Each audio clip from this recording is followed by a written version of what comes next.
अस्सलाम वालेकुम। जनाब, एक क्यूरी आई थी नेज़ोबियल फ़ोल्ड्स के हवाले से। क्या आप हमें उसके बारे में कुछ एक्सरसाइज़ बताएँ? आज की जो वीडियो है वो स्माइल लाइन्स और लाफ़ लाइन्स के लिए है। स्माइल लाइन्स पड़ती क्यों हैं?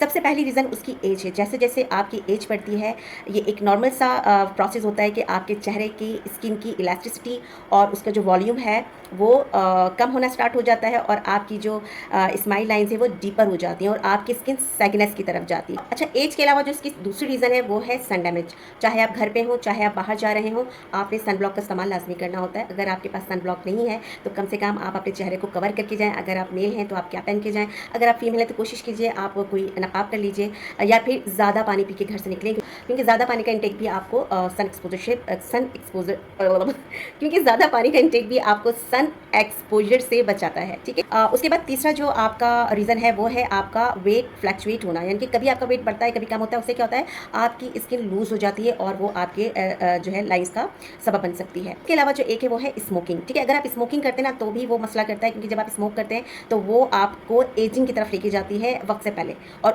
जब एजिंग की तरफ आप जाएंगे तो ऑटोमेटिकली जो आपकी लाइंस हैं वो आपके चेहरे पे नुमायाँ हो जाएंगी। उसके अलावा एक और जो रीज़न है वो है आपका यानी कि आपकी जेनेटिक, आपके चेहरे की इलास्टिन या कोलेजन प्रोडक्शन जो है अगर वो अच्छी नहीं होती है तो फिर वो भी एक रीज़न हो सकती है। अब हम बात करते हैं इसकी ट्रीटमेंट की। देखिए, ट्रीटमेंट के लिए ना हमें ज़रूरी नहीं कि हम महंगी महंगी सर्जरीज़ करवाएं और जो अपने चेहरे पे बोटॉक्स करवाएं या फिलर्स करवाएं।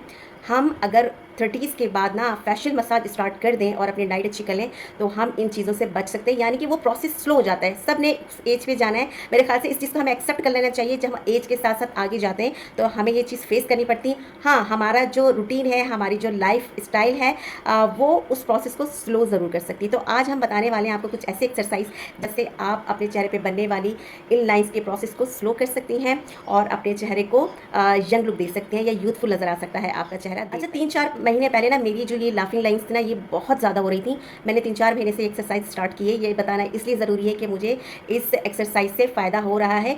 ऑब्वियसली कोई भी चीज़ आपको फ़ौरन से एक असर नहीं दिखाती, और अगर कोई एक्सरसाइज आपको इंस्टेंट रिजल्ट दिखाती भी ना तो वो थोड़ी देर के लिए होता है, उसके बाद फिर से आपकी स्किन वैसे ही हो जाती है अनटिल अनलेस आप उसको अपनी रूटीन में शामिल नहीं कर लेते। तो आपने ये एक्सरसाइज अपनी रूटीन में शामिल कर लेनी है और रोज़ करनी है।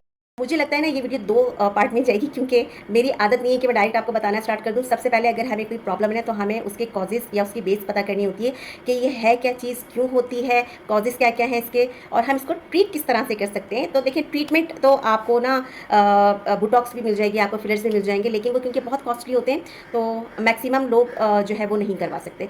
फेशियल एक्सरसाइज हम सब कर सकते हैं। ठीक है, तो जो सेकंड वीडियो है ना वो उसमें मैं आपको एक्सरसाइज बताने वाली हूँ, ज़रूर देखिएगा, मस्ट देखिएगा।